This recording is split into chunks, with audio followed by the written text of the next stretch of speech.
काबे के बदरू पूजा तुम पे करेंगे जरूर, पैदा के शक्ति प्रभाव तुम पे करेंगे जरूर, दाफे जुमला बला तुम पे करेंगे जरूर, शाफे रोज़े जज़ा तुम पे करेंगे जरूर,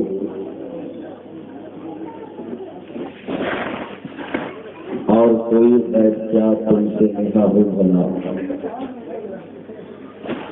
जब न खुदा ही छुपा तुमको करोगे जरूर, काम वो लीजिए तुमको जो राजी करे, ठीक है नामे रजा तुमको करोगे जरूर. मोहतरम हज़रात,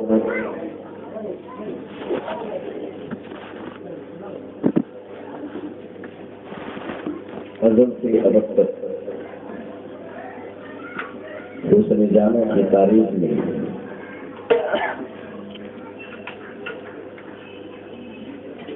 लिसाने अरब से लिसाने अजम तक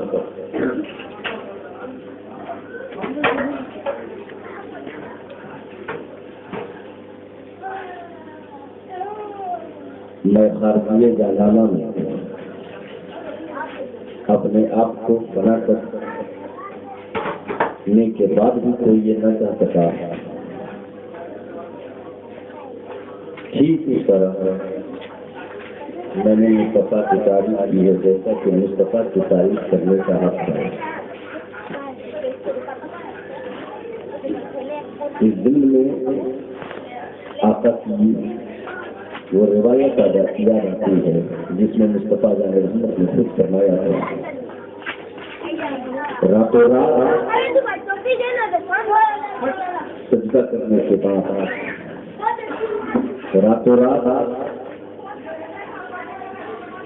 याद इलाही में अपनी जिंदगी को मसरूफ करने के बावजूद भी आपने फरमाया था, माँ अरब नाता इसका मादा सकीता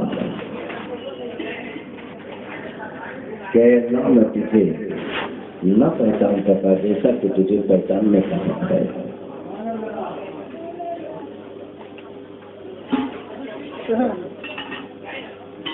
बस इसी जगह आरा हर इंसान चाहे वो अपनी पूरी जिंदगी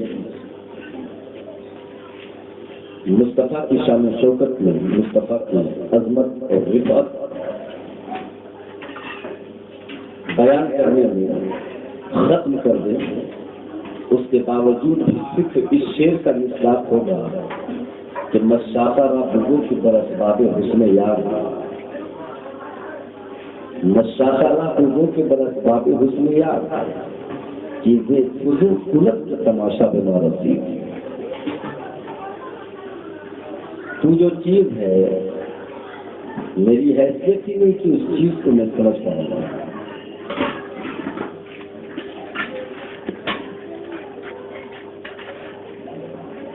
तेरा जौहरे नायाब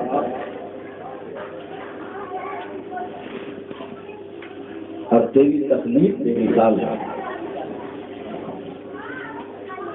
उस तकलीफ की मिस्र कोई तकलीफ नहीं है। और उस तकलीफ के बाद उसकी अबदियत की तस्दीक की मिस्र कोई तस्दीक न है। और उस तस्दीक में फिर वैसी तकलीफ किसी के न हुई कि जो अल्लाह और उसके रसूल के दरमियान सालों साल, हजारों साल, करोड़ों साल तक उनके दरमियान में जो होता। हम तो दुनिया वाले हैं, हम तो बस इतना ही समझते हैं कि मौला को हम राज़ी करें, और हर एक का मकसद भी यही होता है कि हम मौला को राज़ी करें। मगर इस मामले में हम कितना इंसाफ करते हैं और इस मामले में हम कितना फीसद अपना रिजल्ट लाते हैं, ये हम और आप नहीं जानते।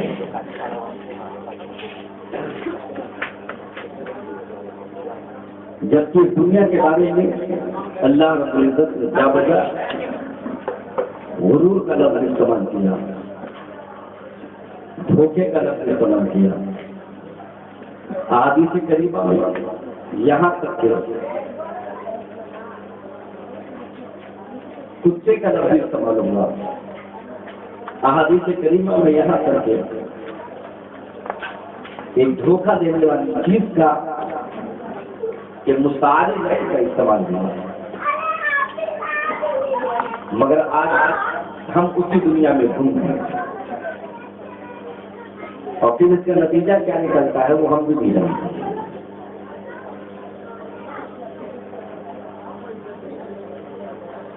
अल्लामा इकबाल ने तो पहले कहा था कि तेरे सोते हैं अफरीदी, तेरे कानू ही ईरानी। तेरे सोते हैं अफरीदी, तेरे काली ही ईरानी। लहू मुझको रुलाती है जवानों की तनाज़ारी। ये बहुत पहले कहा था। आज का हमारा और आज का माहौल क्या हो गया। हमारे दरमियान में एक बहुत अजीम शान है हज़रत अल्लामा अमानुल्लाह कादरी साहब क़िबला मिसबाही बलियावी दामद बरकात मुरादिया तशरीफ रखते हैं। एक इनकी शख्सियत का नाम क़ारी अमानुल्लाह कादरी।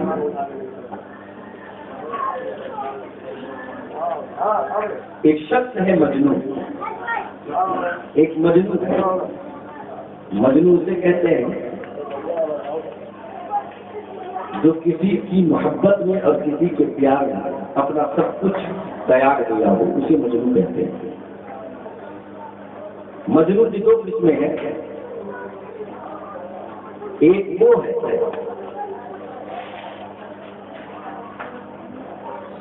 जो खेमे लैला के सामने अपनी जिंदगी का रोजा रख लेता है, और एक वो है जो जाते लैला में अपनी जिंदगी को समा कर अपने आप को रोजा रख लेता है। तो जो मजनू यकीनन अपने मरकज और महवर में गुम होने के बाद अपनी जात को समा करता है, उसे मजनू के साथ साथ मजजूब भी कर दिया जाता है। वो मजजूब, मैं उस मजजूब की बात नहीं कर रहा हूँ जिसके बारे में इकबाल ने ये कहा था कि अगर होता वो मजजूब फिरंगी के जमाने में तो इकबाल उसको समझाता मकाम किबरिया क्या है। वो मजजूब फिरंगी अलग। ये मजजूब एक ऐसे मजदूर की बात कर रहा हूं तो जो मजदूर दुनिया के बीच में खड़ा और बड़े इत्मीनान और सुकून के साथ वो मजदूर अर्शे इलाही से कान लगाए हुए हैं, कान लगा करके सुन रहा है कि कहने वाला क्या कह रहा है। अर्शे इलाही से अपना कान लगाए हुए वो सोच रहा है कि क्या कह रहा है। एक जवान उसी रास्ते से गुजरता है, कहता है मजदूर क्या बात है कि तू बहुत देर से यहाँ खड़ा नजर आता है, आखिर क्या तू सोच रहा है, वजह क्या है। मजदूर ने कहा अरे भाई जाने दो, ये मेरा काम है, मुझे करने दो, जो तुम्हारा काम है तुम करते रहो। क्या नहीं बताना तो पड़ेगा, आखिर तुम कर क्या रहे। मजदूर का जवाब देखिए, मजदूर का जवाब देखिए। मजदूर ने कहा बड़ी सोच समझ करके कि मैं अभी क्या कर रहा हूं बता दूं। बोला मजदूर बता दीजिए। मजदूर ने कहा मैं इस वक्त ये चाह रहा हूं कि अपने मौला से और जमीन के बंदों, जमीन के जो बंदे रह रहे हैं इनसे और इसके मौला से दोनों में मैं मुसालहत करा दूं और दोनों में मोहब्बत करा दूं। मजदूर कहता है कि मैं चाहता हूं कि अब्द और माबूद में रिश्ता उस्तवार करा दूं, आबिदीन और माबूद के दरमियान दोस्ती करा दूं, सुलह आस्ती करा दूं। मजदूराना गुफ्तगू है, कौन समझे। क्या कह रहे हैं। मैं ये चाह रहा हूँ कि बंदे और अल्लाह में दोस्ती हो जाए। बोला अच्छा ठीक है तुम चाहो ये काम करो। थोड़ी देर के बाद वो नौजवान फिर आता है और कहता है बाबा कहाँ तक पहुँचे, बाबा कहाँ तक पहुँचे, क्या दोस्ती हो गई है, क्या मसालहत हो गई है, क्या दोनों के दरमियान अब्द और माबूद में क्या दूरियां खत्म हो गई, दोनों में दूरियां खत्म हो गई। मजदूर पलट कर कहता है मैं मुसालहत की कोशिश कर रहा हूँ, मैं दोस्ती की कोशिश कर रहा हूँ, मगर वो तो राजी है कि मैं बंदे से मान लूं, अल्लाह राजी है कि मैं बंदे से मान जाऊं, दोस्ती कर लूं, मुसालहत कर लूं, मगर ये बंदा ही है जो राजी नहीं हो रहा है कि मैं मौला से राजी हूं, यही राजी नहीं है। 2-4 दिन गुजर गए, देखा उसी मजदूर का कब्रिस्तान में खूब रो रहा है, खूब रो रहा है। फिर उसी मन चले जवान ने कहा कि बाबा उस दिन तो अल्लाह से दोस्ती करा रहे थे, आज क्या कर रहे हैं, आज क्या कब्र की तारीकी से डरे, इसकी वजह से रो रहे हो। क्या मरने का खौफ आपके सर पे मुंडला रहा है जिसकी बुनियाद पर रोने लगे, या फिर कब्रिस्तान की तन्हाई देख करके रो रहे हो। बाबा क्या मामला है, आखिर रोए क्यों जा रहे हो। कहा जाने दो, मेरा अपना काम है करने दे, तेरा जो काम है वो करता है। कहा नहीं आज भी बताना पड़ेगा, आज भी बताना पड़ेगा। कहा क्या कर रहे हो। मजदूर ने पलट कर जवाब दिया जो काम मैं उस दिन कर रहा था कि अब्द और माबूद में, अल्लाह और बंदे में रिश्ता बना दूं, मोहब्बत का रिश्ता बना दूं, इंसानी रिश्ता बना दूं, अबदियत का रिश्ता बना दूं, इबादत का रिश्ता बना दूं, सुलह आस्ती का। आज भी मैं वही कर रहा हूँ कि अल्लाह और बंदे के दरमियान में रिश्ता बनाने के दर पर हूँ और पीछे पड़ा हूँ किसी तरह से रिश्ता बन जाए। फिर थोड़ी देर के बाद ये बोल कर चला गया। फिर थोड़ी देर के बाद नौजवान आता है, कहाँ तक पहुँचे, कहाँ तक पहुँचे। कहा बाबू बता दूं कहाँ तक पहुँचा। रोने गिरिया बगारी में है। कहा कहाँ तक पहुंचे, कहा सुन ले कहाँ तक पहुंचा। बस फर्क इतना रह गया दोनों के रिजल्ट में कि वहां बंदा राजी नहीं हो रहा था कि मौला से दोस्ती करे, और यहाँ बंदा कब्रिस्तान में राजी है कि मौला से दोस्ती करे। मगर आज मौला राजी नहीं है कि हम बंदे से दोस्ती करें।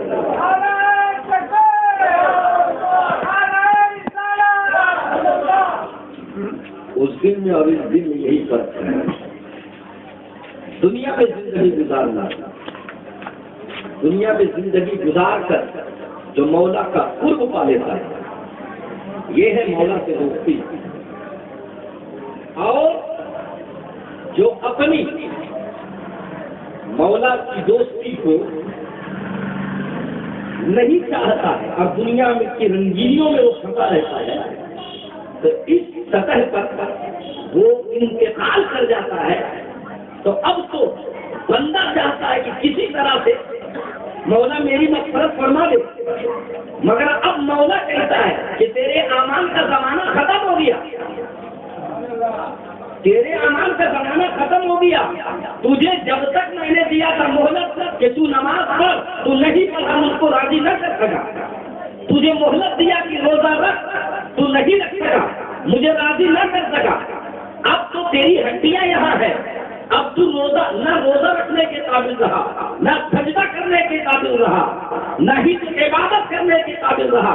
अब ऐसा हो ही नहीं सकता है कि कोई इबादत तुम करो और मैं उसे कबूल करूं। जब तुझसे इबादत ही नहीं है तो मेरी कबूलियत का दर्जा क्या है? नहीं हो सकता। मगर वाह मौला, वाह मौला, मेरा मौला भी कितना रहीम है और करीम है। ठीक है, तू इबादत नहीं कर सकता, मत कर। तू इबादत नहीं कर सकता, मत कर। तेरे गुनाह बहुत बड़े बड़े हैं, क्यों नहीं अपनी जगह रखने दे। मगर मैं एक बहाना जरूर लाऊंगा, रहमत हक बहाना नहीं जोए। अल्लाह की रहमत बहाना ढूंढती है। कोई अदा को पसंद हो जाए, कोई अदा को पसंद हो जाए। अब मौला ने कहा ठीक है, तेरे नाम आए अमल में तो कुछ नहीं है, चल ठीक। अब तेरा बच्चा अगर कुरान पढ़ेगा तो मैं उसके सदके में तुझे बख्श दूंगा। तेरा बच्चा, तेरे खानदान का कोई आदमी तेरे नाम से को महफिल करेगा और वसीला लाएगा कि ए मौला इस वसीले से तू मुझे बख्श दे, तब भी मैं उसकी तेरी बख्शिश कर दूंगा। ये बख्शिश करना अलग चीज है और मौला को राजी करना ये अलग चीज है। जो मौला को राजी करता है वही औला होता है, आला वही होता है जो मौला को राजी करता है।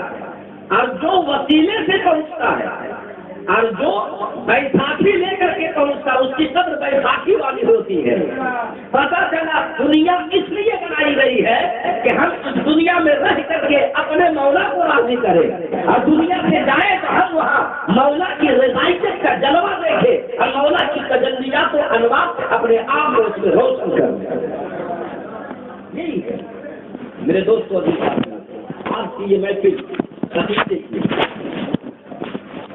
अब देखिए इस मामले में जब बंदा अपने मौला का हो जाता है, बड़ा अजीब। ये बंदा सिर्फ एक मर्तबा मौला का हो ही, अल्लाह रब्बुल इज्जत फरमाता है अपने महबूब से, कहता है हे महबूब आप कहो नहीं से मेरी इत्तबा कर, अल्लाह तुझे अपना महबूब बना देगा। तर्जुमे को जरा गौर कीजिए, फत्तबिऊनी, मेरी इत्तबा कर। हुजूर सल्लल्लाहु अलैहि वसल्लम पर आयत करीमा नाज़िल हुई और उस आयत करीमा का ये टुकड़ा है, फत्तबिऊनी, मुझसे मेरी इत्तबा कर, युहब्बुकुमुल्लाह, तुमको अल्लाह महबूब बनाएगा। तुम अल्लाह को महबूब बनाओगे ये नहीं, तुमको अल्लाह महबूब बनाएगा।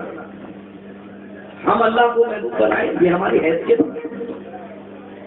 ये हमारी हैसियत कहाँ कि हम अल्लाह को अपना महबूब बनाए। अल्लाह रब्बुल इज्जत कहता है कि तू मेरे महबूब की इत्तिबा कर, मैं तुझे अपना महबूब बनाऊंगा।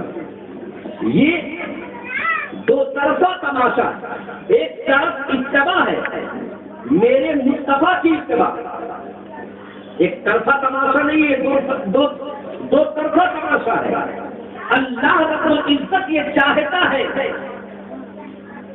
कि बस तू मेरे महबूब की इत्तिबा कर, उधर महबूब का भी जलवा देखेगा, और तू जब मेरे महबूब तक पहुंच जाएगा तो उसी जलवे में तेरे रब का जलवा भी दिख जाएगा, उसी जलवे में तेरे रब का जलवा दिख जाएगा। एक शख्स, हम और आप तो दुनिया में फंसे हुए, एक शख्स है बड़े गुनाहों में लगा पड़ा है, बहुत बुरा है, मगर वो शख्स जब थक जाता है, हार जाता है, जिंदगी की थकन से वो निकलने के बाद अपने घर पे आता है, और घर पे आने के बाद वो शख्स वजू करता है, वजू करने के बाद मुसल्ला बिछाता है, और मुसल्ला बिछाकर अपने रब की बारगाह में पहला सरेंडर पेश करता है। देखता है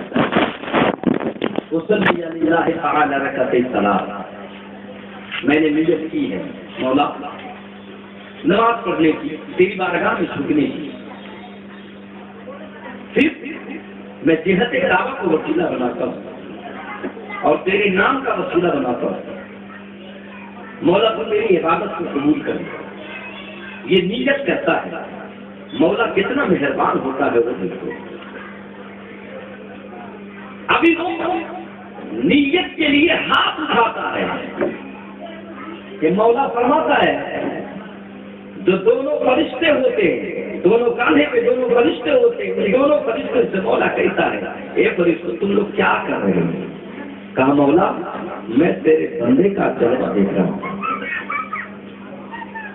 करते क्या हो? दोनों फरिश्तों को हुक्म हुआ,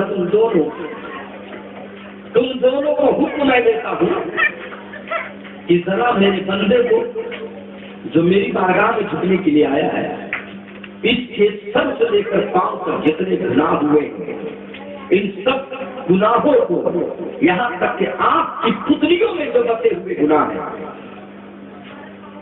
उंगलियों के नाखूनों में जो घुसे हुए गुनाह है,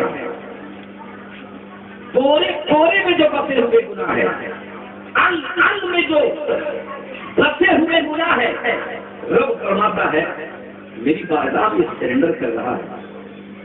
ऐसा कर कि इसके तमाम गुनाहों को निचोड़, इसके तमाम गुनाहों को निचोड़। एक इसकी मुठली बनी,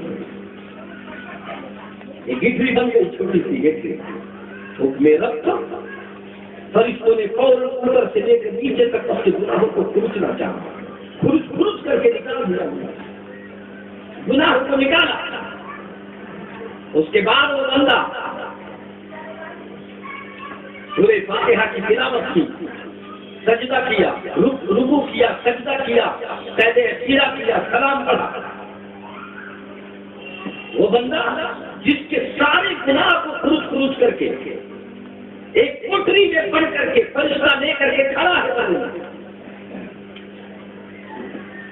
गुनाह को इकट्ठा करने के बाद वो फरिश्ता लेकर के खड़ा है बगल में, सब सलाम वो बंदा फेरता है, सलाम फेरता है, तो उस सलाम से पहले अपने नबी पर सलाम कर लेता है, सलाम फेरता है, उस सलाम से पहले अपने नबी पर जरूर पढ़ लेता है, उस सलाम से पहले सुभान रब्बियल आला का जिक्र करता है, जो मुस्तफा जाने रहमत की जुबान से 72,000 साल तक आलमी निजाम में अपने हालत सजदा में निकलता रहा, उसको करता रहता है। सुभान रब्बियल करीम, सुभान रब्बियल अजीम करता है, सूरे फातिहा पढ़ता है, जिसमें ये दुआ करता है मौला सीधी राह उस पे मत चला जिस पर तूने गजब रखा, उस पर चला जिस पर तूने इनाम रखा, उसमें अपने आप को सरेंडर करता है, मौला तेरे अलावा कोई मेरा नहीं है जो मेरी मदद कर सके, जो मेरा इंसाने हाल हो सके, जो तेरी बारगाह में पहुंचने के लिए तेरे लिए वसीला बना। मेरे पास और कोई जरिया ऐसा नहीं है मौला, बस तू ही तू है। मौला कहता है फरिश्तों तूने सुना बंदे ने क्या पढ़ा? फरिश्तों ने अर्ज किया हाँ मैंने सुना कि तेरा बंदा पढ़ रहा है, तुझे रहमानुर रहीम कहता है कि तू रहीम है, तू बहुत रहम करने वाला है, तेरी तारीफ करता है, कहता है मालिक यौमिद्दीन, रोज़े जज़ा का तू मालिक है। तेरी तारीफ पे ये कहता है इय्याका नअबुदु व इय्याका नस्तईन, तुझी से मदद चाहते हैं, तेरी ही इबादत करते हैं, तुझी से मदद तलब करते हैं। ये बंदा है तेरा, ये तेरी तारीफों तौसीफ के बाद तेरी बारगाह में दुआ करता है मौला। इहदिना सिरातल मुस्तकीम कहता है, सीधी रास्ते पर चलने की तौफीक मांग रहा है, ये तौफीक मांग रहा है। कहा कितनी बार सब तौफीक मांगा? कहा मौला जब खड़ा होता है ये तौफीक ही मांगता है। जब खड़ा हुआ कहा इहदिना सिरातल मुस्तकीम, सूरह फातिहा पढ़ा। जब खड़ा हुआ कहा रहमानुर रहीम। जब खड़ा हुआ इय्याका नअबुदु व इय्याका नस्तईन। जब खड़ा हुआ इहदिना सिरातल मुस्तकीम। जब खड़ा हुआ सिरातल लज़ीना अनअमता अलैहिम गैरिल मग़ज़ूबि अलैहिम वलद्दाल्लीन पढ़ा। मौला ये तो हमेशा रट लगाए हुआ है कि तू इसे माफ कर दे, तू इसे सही रास्ते पर ले आ। मौला ये तो बार बार तेरी तारीफ किए जा रहा है, तुझसे मदद मांगे जा रहा है, तेरी रहमानियत की तारीफ कर रहा है, तेरी रहीमियत की तारीफ करता चला जा रहा है, तेरी रऊफियत की तारीफ कर रहा है, तेरी हाकिम आलमियत की तारीफ कर रहा है। मौला इतनी तारीफ करने वाला बंदा तेरी बारगाह में झुक रहा है। मौला कहता है देख कहाँ तक जा रहा है, देखता है तसद्दुक़ और इंकिसारी की हद हो जाती है। एक बंदा पहले तो क़याम करता है, फिर झुकता है, कहता अब क्या कर रहा है मेरा बंदा? कहाँ झुक गया तेरा बंदा? किसके सामने झुका? कहा मौला ये तो तेरे ही नाम के सामने झुक रहा है। फिर तसल्लुल एक इंसान के लिए सबसे ज्यादा जो तसल्लुल है, जिल्लत जो है वो ये है कि किसी को कहा जाए कि तुम हमारे सामने अपनी नाक रख लो, हमारे सामने अपनी पेशानी को, मेरे कदमों में अपनी पेशानी को रख लो। ये तसल्लुल था और ये उसकी बेइज्जती का सबसे आखिरी हद होती है। मगर ए मौला ये तेरा कैसा बंदा है, इस तसल्लुल की आखिरी हद को भी तेरी बारगाह में पेश करवा। ये कैसा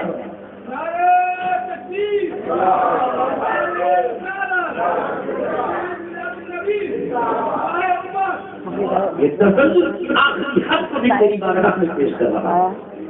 मौला ये वही बंदा है, ये वही बंदा है जो अपनी जमीन जायदाद के लिए लड़ता रहता है दुनिया में, जो अपनी नाक की लड़ाई करता रहता है दुनिया में, जो अपनी अनापरस्ती में अपने से किसी को आगे न निकलने दिया जाए, इस पशु पेश में ये बंदा रह करके लड़ता रहता है।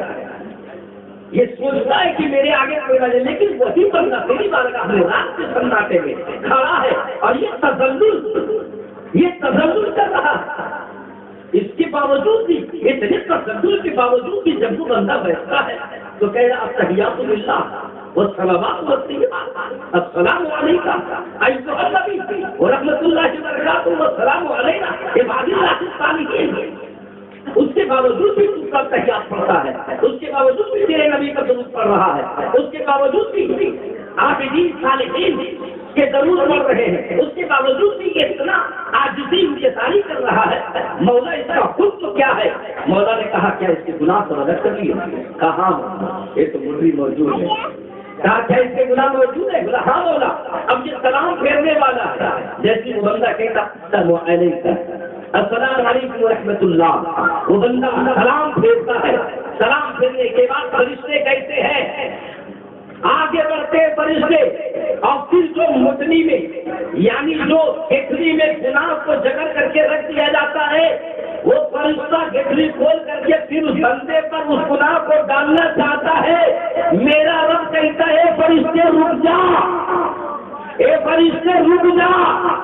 जो बंदा मेरे लिए मैं अपनी तसल्लुल की आखिरी हद गिरने के बाद मुझसे मदद और मेरी तलब हासिल किया है। क्या बंदा जब इतनी बेतला गिर सकता है तो परवरदिगार आलम क्या इतना रहमो करम नहीं कर सकता कि जो उसके गुनाह इस नमाज के सदक़े में हमने बाहर करवाया है, अब उस गुनाह से उसे आजादी दे दी जाए, वो गुनाह छोड़ दिया जाए, यानी वो गुनाह दोबारा उस इंसान पर लादा न जाए, यानी वो गुनाह से वो बरी हो जाता है। अब सोचिए, एक इंसान जब एक नमाज का यह आलम होता है, नमाज की तायीन नहीं है, कोई भी नमाज हो सकती है, नमाज की तायीन नहीं है, वो नफ्ल भी हो सकती है, सुन्नत भी हो सकती है, फर्ज भी हो सकती है, वाजिब भी हो सकती है, तायीन सलात नहीं है, मगर इसके बावजूद मेरा रब मुझ पर कितना रहीम है, कितना करीम है, मेरा रब मुझ पर कितना रहीम है, कितना करीम है कि वो मुझको माफ करने के लिए तैयार है। वो हमेशा अपना दर खुला रखता है, बस कोई आ जाए जो मुझसे अब रहम की भीख लेकर के रहम की भीख मांगे और मैं उसे अता कर दूं। वो अपने गुनाहों, अपनी खताओं को माफ करने की दरखास्त डाले और मैं उसे माफ कर दूं। बस ये उसी वक्त हो सकता है जब इंसान का ताल्लुक अल्लाह से हो जाएगा, जब इंसान का ताल्लुक अल्लाह से हो जाएगा। जब अल्लाह से ताल्लुक हो जाता है तो इंसान की बुलंदी, इंसान का परवार बहुत बुलंद हो जाता है। फिर वो मौला उस इंसान के लिए सब कुछ होता है, यहाँ तक कि अल्लाह रब्बुल इज्जत हदीस कुदसी में सरकार दो आलम इस्लाम ने फरमाया कि वो बंदा ऐसा हो जाता है कि अल्लती युक्तसु बिहा व रिजलहु अल्लती यमशी बिहा व बसरहु अल्लती बसरहु बिही व यस्महु अल्लती यस्महु बिहा। सरकार फरमाते हैं कि वो शख्स उस मंजिल पर फारिग हो जाता है कि वो अपने कान से सुनता जरूर है मगर सुनना रब का हो जाता है, अपने मुंह से बोलता जरूर है मगर बोलना रब का हो जाता है, वो अपने पांव से चलता जरूर है मगर चलना रब का हो जाता है, वो अपने हाथ से करता जरूर है मगर उसका करना रब का हो जाता है। ये मेरे दोस्तों, पहले अल्लाह का बनना हो, पहले अल्लाह के बनने की कोशिश करो। देखिए अल्लाह तबारक व तआला कैसे कैसे जलवे और कैसे कैसे फल हमें अता फरमाता है। जो अल्लाह का हो गया, लाख कमाना चाहते रहे उसे बदलने का कोई बदल नहीं सकता है। जब अल्लाह का हो जाता है तो मिट्टी के खिलौने को भी वो जन्नत बनाकर भेज देता है, मगर कौन बेचता है? अल्लाह वाला ही बेचता है, वरना कोई दूसरा उसे नहीं बेच सकता। मेरे दोस्तों, आखिरी बात मैं कह करके अपनी तकलीफ खत्म करता हूँ कि जब अल्लाह अपने बंदे पर रहम आता है और अपने बंदे पर बहुत ज्यादा इनामात और इकरामात की बारिशें बरसा देता है तो उस बंदे का मकाम कितना बुलंद हो जाता है। लेकिन ये बंदा उस मकाम तक पहुंचता कैसे? उस मकाम तक पहुंचता कैसे? तो आला हज़रत अज़ीज़ुल बरकत मुजद्दिद दीन व मिल्लत ने फतावा रसूलिया में लिखा कि सबसे पहली चीज ये है कि वो बंदा मुत्तबे शरीयत की इत्तबा करने वाला। अगर कोई ये कहे कि मुझे मैं शरीयत पर क्यों अमल करूं, मैं तो तरीक़त वाला हूं, मार्फत वाला हूं, हकीकत वाला हूं, तो ये याद रखिए कि सबसे पहला जिला जो है वो शरीयत है। और मार्फत तरीक़त या हकीकत का दावा करने वाले बस ऐसे ही उनका दावा है कि जैसे बगैर जीने की छत पर चढ़ने की कोशिश की जाए और बगैर जीने की छत पर चढ़ने वाला गिर जाता है, यानी वो अपने मंजिल तक नहीं पहुंच सकता है। गौसुल आज़म रज़ी अल्लाह तआला ने बड़ी अच्छी बात कही। जब हुज़ूर सैयदना गौसुल आज़म रज़ी अल्लाह तआला अन्हु की बारगाह में एक शख्स आया और उसने कहा कि मैं आपके मुरीद होना चाहता हूँ, मगर ऐसे मुरीद नहीं हो जाऊंगा। एक हफ्ता तक देखूंगा कि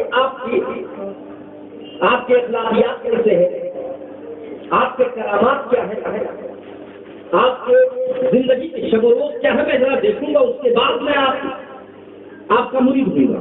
हुजूर गौसुल आज़म रज़ियल्लाहु ताला अन्हु ने रहने की इजाजत दे दी। एक हफ्ता हो गए, कोई करामत का सुदूर न हुआ। एक हफ्ता निकल गए, ना गौसुल आज़म हवा में उड़े और ना ही कोई उस वक्त के मुताबिक कोई तारीफ हुई और ना ही कोई मछली पर हुकूमत की और ना ही किसी जानवर को आपने अपने उंगली के इशारे से रोका। इस तरह का कोई मामला न आया। अब एक हफ्ता बाद वो बारगाहे गौसियत से वापस होना चाहता है। गौसुल आज़म ने कहा, बताओ तुम कहाँ जा रहे हो? कहा, हुजूर मैं तो आपसे मुरीद होने आया था, मगर कुछ देखा नहीं। क्या नहीं देखा? हुजूर ताज्जुब से जो मेरी नजरों को खेला कर दी, जो मेरे जहन को परेशान कर दे, ऐसा कुछ नहीं देखा, ऐसा कुछ नहीं देखा। देखने वाले ने देखा, सब कुछ नहीं देखा, अच्छा तो कुछ नहीं देखा। बोला नहीं, तो बोला फिर क्या प्लान है? बोला मुरीद नहीं होगा। नारे तकबीर। गौसुल आज़म ने फरमाया तुम्हारा प्लान क्या है? सब कोई चीज है ही नहीं, प्लान करेगा। मैं जाता हूँ वापस। हुजूर सैयदी गौसुल आज़म रज़ियल्लाहु ताला अन्हु ने बड़ी अच्छी बात कही। क्या बोला? ये बताओ, हफ्ते भर में कोई भी नमाज सुनने मेरी बगैर जमात यानी कि तकबीर ऊला के साथ छूटते हुए देख? कहा नहीं। कहा फजर की नमाज हमने कभी ज़ोहर में पढ़ी? कहा नहीं। कहा मैं कहा नहीं। हुजूर गौसुल आज़म रज़ियल्लाहु ताला अन्हु ने फरमाया कि तो सबसे बड़ी करामत का नाम जो है कि शरीयत का आदमी इत्तिबा कर ले, शरीयत पर जो अमल दरामद हो जाए, शरीयत पर मुत्तकी इत्तिबा के साथ शरीयत पर चला ले अपने आप को, यही दौर का सबसे बड़ी दौर की सबसे बड़ी करामत है। और जिसमें ये चीजें मौजूद हो, सिर्फ ये चीजें मौजूद हो कि वो फराइज़ की अदायगी की जमाने में मुकम्मल इत्तिबा के साथ और मुकम्मल पाबंदी के साथ अगर वो कर लेता है तो मेरी नजर में भी वो नहीं होता है। इसलिए यही सबसे बड़ा मुश्किल काम है। मेरे दोस्तों और साथियों, अपने ताल्लुक को अल्लाह से जोड़िए और अल्लाह से जुड़ने का एक ही रास्ता है कि मुस्तफा फरमाते हैं फत्तबिऊनी, मेरी इत्तिबा करो, अल्लाह तुम्हें अपना महबूब बना देगा। इन्हीं चंद दिनों के साथ मैं अपनी बात को खत्म करता हूँ। अल्लाह ताला अपने हबीब करीम अलैहिस्सलातु वस्सलाम के सबको फैल में हमारे गुनाहों की मग़फ़िरत फरमाए और हमारे कहने लगे किसी किस्म की गलती कोताही हो गई है तो मौला अपने फज़्ल करम से उलमाए वसीलत के वास्ते से मेरी खामियों को माफ़ फरमाए। वाक़िर दावाना अनिल हम्दुलिल्लाहि रब्बिल आलमीन।